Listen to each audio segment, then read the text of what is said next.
su'aalo badan baa igaga soo noqday xalay fideogan soo geliyay ee cryptocurrency-ga badankiinu waxaad weydiinaysaan sideen si degdeg ah uga sameeyaa lacag cryptocurrency-ga wax horta degdeg la yidhaayo aad maanta intaad geliso maantaba ka soo baxaya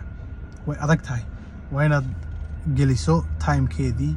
oo aad geliso khibraddeedii oo aad geliso waxbarashadeedii marka waxaa degdeg ku soo boodaya horta halkaas ka dhigan niman yahow midda kale jirtaana waxa weeyaan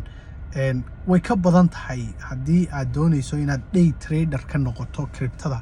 way ka badan tahay inaad research yar iyo waxaan isay u samaysaan iyo waxa aad fahanto waa inaad fahanto qaabkii tradingka loo sameynayay strategieskii waa inaad barato waa inaad psychology iska dhisto waxyaabahaas oo dhan oo isku qoofalan ayaa lagaa doonayaa si aad day trader uga noqoto bitcoin ama waxaan jeedaa cryptocurrency bitcoin oo keliya maaha